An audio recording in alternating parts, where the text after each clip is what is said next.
Nós vamos para a nossa ministração nessa noite, que o nosso tema vai ser restaurando o modo que vai ser pondo a casa em ordem. E vamos ler no livro de 2 Reis. Eu não vou me prolongar muito por causa do horário, que já está bastante avançado. Mas no livro de 2 Reis, no capítulo 20, versículo do 1 ao 11, diz assim, gente: naquele tempo, Ezequias ficou doente e quase morreu. O profeta Isaías, filho de Amós, foi visitá-lo e disse: assim diz o Senhor, põe em ordem a sua casa, pois você vai morrer, não se recuperará. Ezequias virou o rosto para a parede e orou ao Senhor. Lembra-te, Senhor, como tenho te servido com fidelidade, com devoção sincera. Tenho feito o que tu aprovas. E Ezequias chorou amargamente. Antes de Isaías deixar o pátio intermediário, a palavra do Senhor veio a ele. Volte e diga a Ezequias, líder do meu povo, assim diz o Senhor, Deus de Davi, seu predecessor. Ouvi a sua oração e vi suas lágrimas. Eu o curarei. Daqui a 3 dias você subirá ao templo do Senhor. Acrescentarei 15 anos à sua vida e livrarei você e essa cidade das mãos do rei da Síria. Defenderei essa cidade por causa de mim mesmo e do meu servo Davi. Então disse Isaías: preparem um emplasto de figos. Eles o fizeram e o aplicaram na úlcera e ele se recuperou. Ezequias havia perguntado a Isaías: qual será o sinal que o Senhor me curará e de que de hoje a 3 dias subirei ao templo do Senhor? Isaías respondeu: o sinal de que você vai cumprir o que prometeu é este. Você prefere que a sombra avance ou recue 10 graus na escadaria? Disse Ezequias: como é fácil a sombra avançar 10 graus, prefiro que ela recue 10 graus. Então o profeta clamou ao Senhor, e este fez a sombra recuar os 10 graus que havia descido na escadaria de Acais. Naquela época, o rei da Babilônia, Merodach-Baladã, filho de Baladã, enviou cartas e um presente para Ezequias, pois soubera da doença de Ezequias. Amém? Vamos ler somente até aí.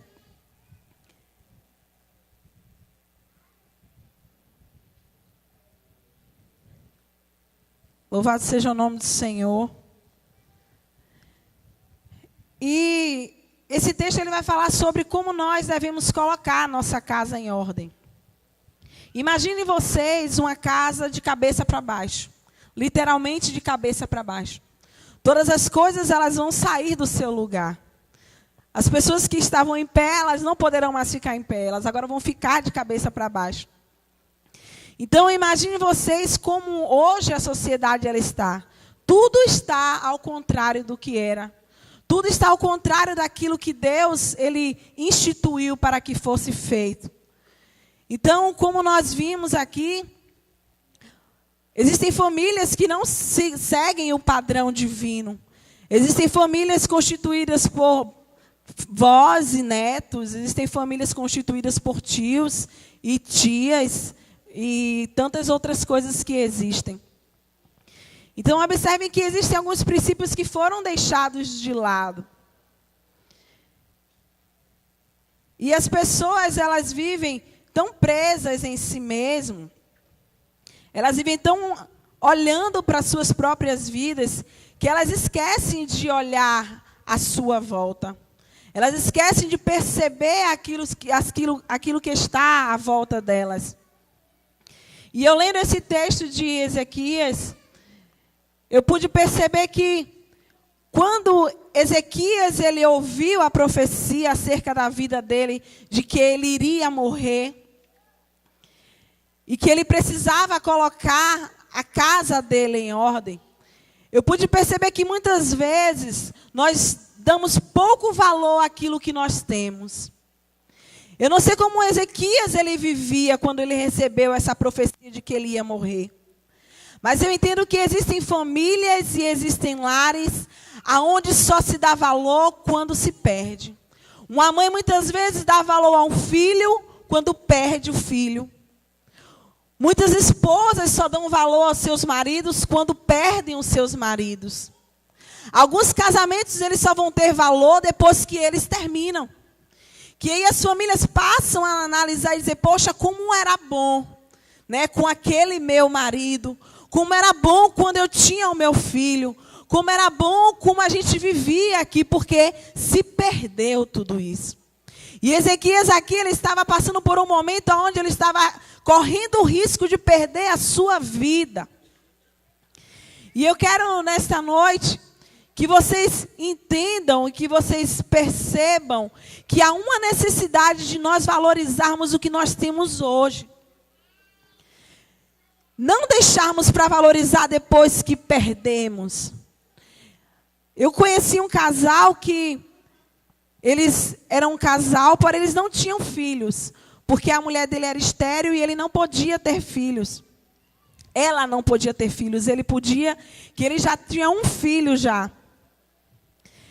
E o casamento foi fruto de adultério, eles se casaram, mas ele traiu a sua esposa quando eles estavam noivos, tanto que foi gerado um filho.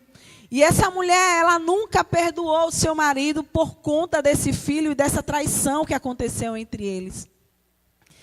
E eu lembro que o tempo foi passando, a criança foi crescendo, e a mãe dessa criança já não queria mais criar aquele filho. E então ela abandonou o filho na casa da avó, que seria da mãe do rapaz. E ele se viu na posição de pai, de que ele precisava assumir um relacionamento dele com o filho. E ele disse, não, eu vou trazer essa criança e ela vai morar dentro da minha casa. Só que a esposa dele, como ela tinha esse sentimento no seu coração de não aceitar o filho da outra, porque ela não perdoou a traição do seu marido, então ele trouxe a criança para dentro de casa, mas ela achava injusto ter aquela criança dentro de casa, sendo que quando ela abria o Facebook, ela via a mãe do menino curtindo a vida dela e ela tendo que cuidar de um filho que não era dela. Então observem como muitas vezes o coração está fechado. Porque ela poderia muito bem abrir o seu coração, como ela não podia ter filhos, e cuidar do filho do seu marido como se fosse filho dela. Mas ela preferiu não trazer a criança mais, ou seja, não deixar que a criança morasse mais na casa dela.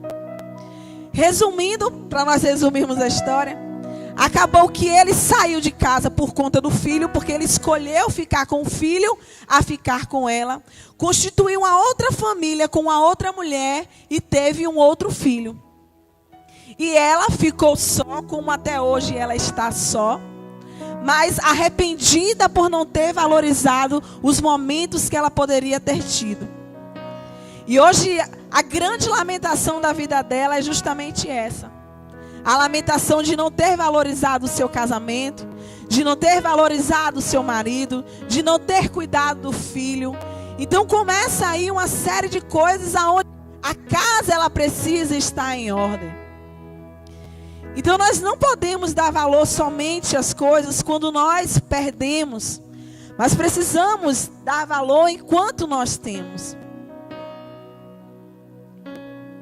E o rei Ezequias, ele recebeu esta ordem do profeta para colocar a casa em ordem porque ele iria morrer. Se essa promessa fosse feita para a sua vida hoje, nesta noite, como você agiria se um profeta chegasse para você e dissesse: olha, irmão, olha, irmã, você precisa colocar toda a sua casa em ordem, porque você vai morrer. Quais seriam as áreas da sua vida que você precisaria organizar? Muitos iriam pensar nos filhos que iriam deixar, com quem iriam deixar, como os filhos iriam crescer, que é uma preocupação natural de qualquer mãe ou de qualquer pai. Alguns pais pensariam nas dívidas que deixariam, para que a família, depois que ele morresse, não pudesse ter outras dívidas. E assim, nós recebemos uma responsabilidade de Deus, de colocarmos a nossa casa em ordem. Vá meditando na sua vida aquilo que precisa voltar à ordem na sua casa. Um outro ponto que me chama bastante atenção nesse texto é de que mesmo Ezequias, ele recebendo a notícia de que ele iria morrer, ele não prestou muita atenção nessa notícia. Ele não estava muito preocupado com a notícia de que ele ia morrer, porque ele tinha um Deus que poderia ouvir a sua oração. Ezequias, mesmo diante de uma notícia como essa, na palavra do Senhor, como nós lemos, diz que ele se voltou e orou ao Senhor, e ele chorou profundamente. E muitos de nós, quando recebemos alguma notícia ruim, quando nós recebemos notícias de doença, muitas vezes notícias de morte, nós nos desesperamos, nós ficamos atormentados, nós não sabemos como reagir diante daquilo que nós estamos escutando. Quantos filhos escutaram coisas de seus pais que não trouxeram edificação às suas vidas? Muitas vezes palavras que maldisseram a vida deles, dizendo talvez que eles não iriam ser nada, de que eles não iriam para lugar nenhum, de que eles seriam vagabundos, de que elas seriam uma prostituta. E muitas dessas palavras nós ouvimos muitas vezes dentro das nossas casas. Pais que não respeitam os seus filhos, que lançam maldição constante aos seus filhos. E tudo isso precisa ser levado diante de Deus. O rei Ezequias aqui, ele entendia perfeitamente isso. Ele não parou por causa de uma palavra ruim. Quantas famílias estão se acabando por falta de respeito de um para com o outro? É o marido que agride toda vez as suas esposas com palavras. É a esposa que agride o marido também com palavras. E essas palavras vão criando feridas na alma, vão criando cada vez mais rancor. Muitas vezes causa muita ira, muita dor e muito sofrimento. De forma que chega um ponto aonde não se consegue mais se perdoar. E o perdão, ele se torna necessário dentro das famílias. O perdão, ele é essencial quando você tem uma casa. E falando sobre perdão, eu me recordo agora de que eu conheço um senhor que ele já tem praticamente 60 anos. E estava na casa dele e ele dizendo, olha, comigo ninguém erra. Se errar comigo, só erra somente uma vez. Aí eu falei, eu não acredito nisso. Não acredito nisso que eu estou ouvindo. Que o senhor com já 60 anos de idade pense que não perdoou ninguém durante a sua vida. Que as pessoas só erram com ele uma vez. E ele já tem bastante tempo de casado. E eu disse a ele, eu não acredito nisso, porque senão você não estaria casado hoje. Porque se não houver o perdão, não tem como continuar uma vida a dois. Não tem como continuar uma vida em família. E aqui Ezequias, ele ouviu essas palavras, que dizia a ele que ele ia morrer. Mas ele clamou ao Senhor, porque ele entendeu quem ele era em Cristo. Ele disse assim, olha Deus, o Senhor vê a minha vida, o Senhor está olhando tudo aquilo que eu faço para o Senhor. Então, Senhor Jesus, que esta palavra não venha sobre a minha vida. E muitos de nós precisamos saber quem nós somos em Deus, para podermos tomar atitudes como a de Ezequias. Porque as palavras duras, elas virão. As palavras grossas, elas também virão. Mas se você souber aquilo que você pratica no Senhor, as obras que você tem feito no reino de Deus, quando essas palavras vierem sobre a sua vida, você vai agir como o rei Ezequias. Se curvar diante do Senhor e chorar aos pés do Senhor. Isso fez toda a diferença na vida dele, porque ele entendeu que se ele não tivesse a Deus naquele momento, se ele não tivesse uma vida com Deus, por certo ele morreria naquela hora.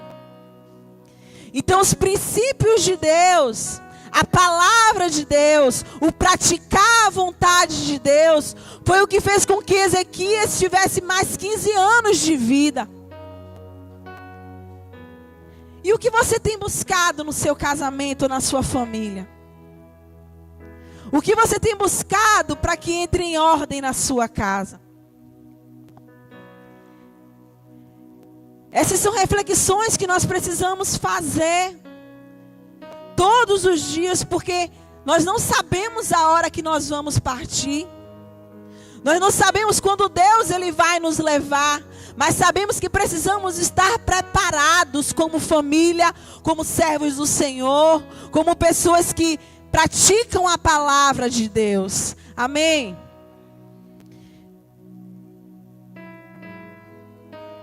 E as maiores feridas que existem, elas são feitas dentro da família. Talvez porque nós esperássemos ou esperamos coisas diferentes. Esperamos coisas diferentes dos filhos, esperamos atitudes diferentes dos pais, esperamos atitudes diferentes do nosso marido. E muitas vezes essas atitudes e essas expectativas que criamos, elas são frustradas. Quantos pais querem ou desejaram que os seus filhos agissem de uma forma diferente? Quantos filhos queriam que os seus pais agissem de uma forma diferente com eles? De que ligasse mais, de que buscasse mais ter um relacionamento. E muitas das nossas feridas, muitas das nossas dores, muito daquilo que nós somos, se vem de expectativas frustradas que criamos dentro da nossa própria casa. Quantos estão entendendo? Amém. Então nós precisamos saber que nem toda a palavra que vem sobre nós, ela precisa prosperar. Quando nós sabemos quem nós somos no Senhor. Quando nós sabemos quem nós somos em Cristo Jesus. Mas agora nós percebemos que existe uma bagunça dentro da casa. Porém, como nós devemos organizar esta casa? A primeira casa que nós devemos pôr em ordem é essa casa aqui que somos nós. Porque tudo depende de como nós somos, de como nós reagimos, de como nós fazemos as coisas acontecerem dentro das nossas casas. Então esta casa que somos nós, ela precisa estar em ordem. Em ordem emocional, em ordem sentimental, em ordem espiritual. Nós precisamos organizar a nossa casa, os nossos sentimentos, os nossos pensamentos. Precisamos amar mais, porque na palavra de Deus diz que nós temos que amar uns aos outros.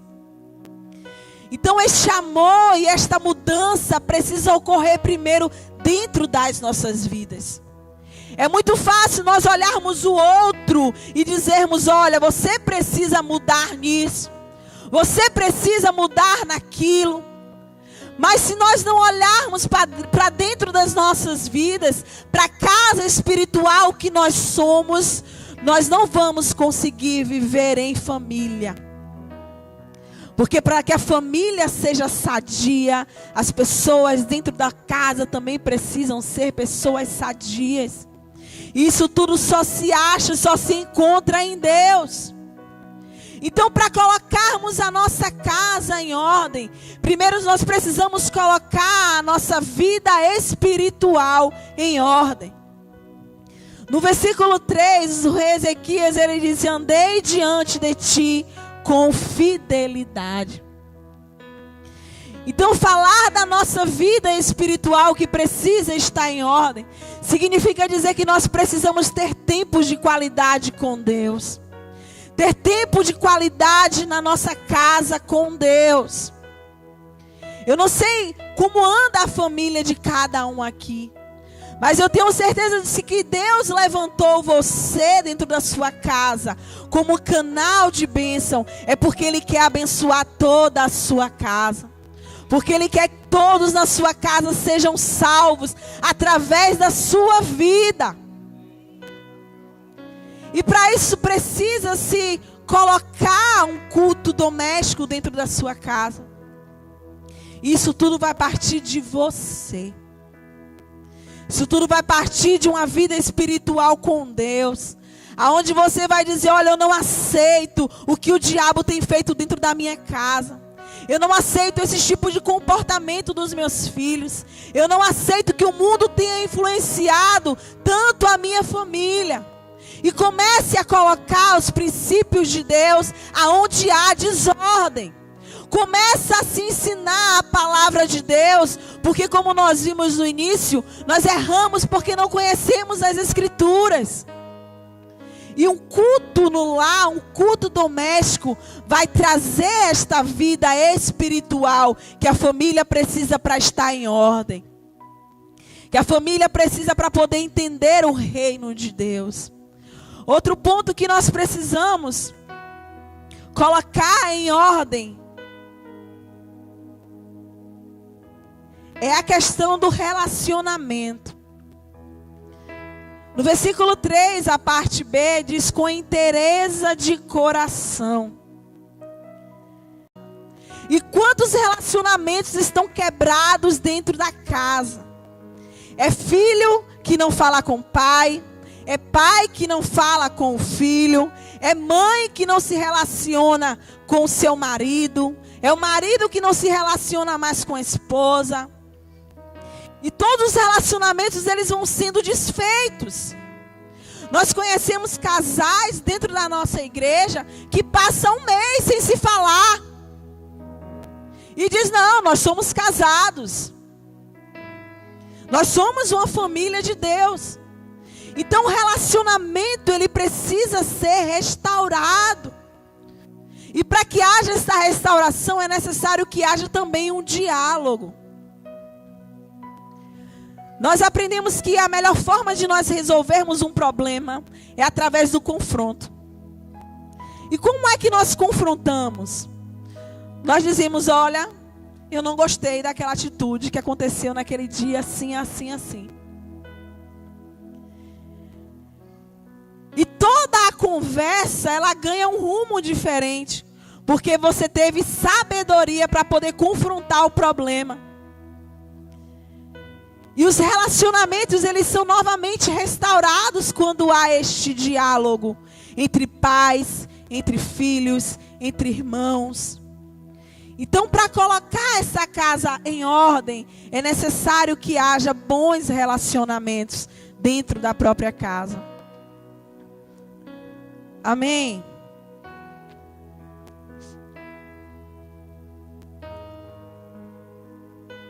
E uma outra ordem que precisamos restaurar é de tomar atitudes corretas.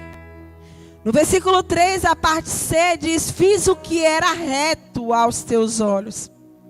As atitudes mostram quem realmente nós somos. Porque não adianta nós falarmos que somos uma coisa, se as nossas atitudes, elas não condizem com aquilo que nós fazemos. Não adianta nós dizermos que amamos, se as nossas atitudes demonstram o contrário.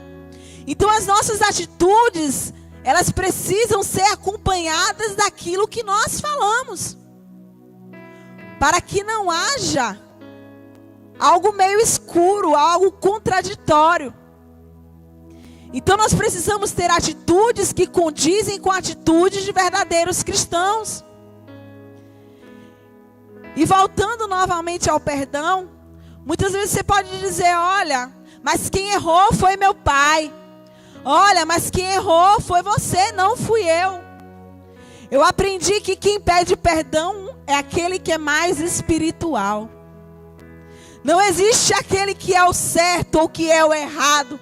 Quando você quer fazer as pazes com alguém, quando você quer estar bem com alguém, você precisa pedir perdão.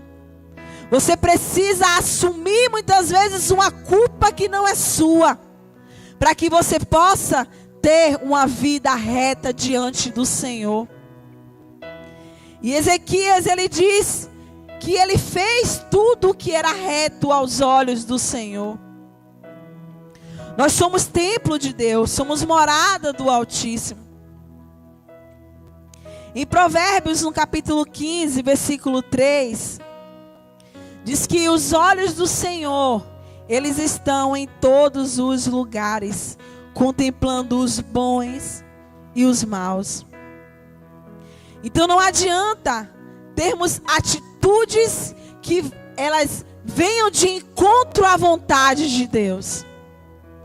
E entender a vontade de Deus é saber, eu quero a vontade de Deus na minha casa. Eu quero a vontade de Deus na minha vida. De que forma eu, como esposa, vou estar fazendo a vontade de Deus? De que forma eu, como filho, vou estar fazendo a vontade de Deus? De que forma eu, como marido, vou estar satisfazendo a vontade de Deus? E muitas vezes nós precisamos saber qual é a vontade de Deus dentro da nossa casa, para que as nossas atitudes, elas sejam atitudes que condizem com a palavra do Senhor. Então coloque suas atitudes em ordem com a vontade de Deus. E para nós concluirmos, vamos ler Lucas capítulo 6, versículo 48. Amém? Diz assim, eu vou ler o versículo 46 para nós pegarmos o contexto. Diz, por que me chamais Senhor, Senhor, e não fazeis o que eu vos mando? Todo aquele que vem a mim e ouve as minhas palavras e as pratica, eu vos mostrarei a quem é semelhante. É semelhante a um homem que, edificando uma casa, cavou, abriu profunda vala, lançou os alicerces sobre a rocha, e vindo a enchente, arrojou-se o rio contra aquela casa, e não pôde abalar, por ter sido bem construída. Mas o que ouve e não pratica é semelhante a um homem que edificou uma casa sobre a terra, sem alicerces. E arrojando-se o rio contra ela, logo desabou. E aconteceu que grande foi a ruína daquela casa. Então, nós precisamos fazer o que a palavra de Deus manda, para que a nossa casa ela esteja firmada sobre uma rocha. Porque quando os dias maus vierem, quando as lutas vierem, quando as dificuldades elas baterem a porta, nós vamos saber que estamos edificados sobre uma rocha. E sobre essa rocha nós não seremos abalados. Porque o Senhor, nosso Deus, Ele não permitirá que isso aconteça sobre as nossas vidas. E o rei Ezequias, ele teve a sua oração respondida pelo Senhor. E o Senhor diz a ele, olha, eu ouvi a tua oração, eu vi as tuas lágrimas, e eis que eu te curarei, e ao terceiro dia subirás à casa do Senhor. Então existem bênçãos de Deus quando somos fiéis àquilo que temos aprendido na palavra do Senhor. Vamos ficar de pé, isso que eu gostaria de chamar o pastor Wagner aqui.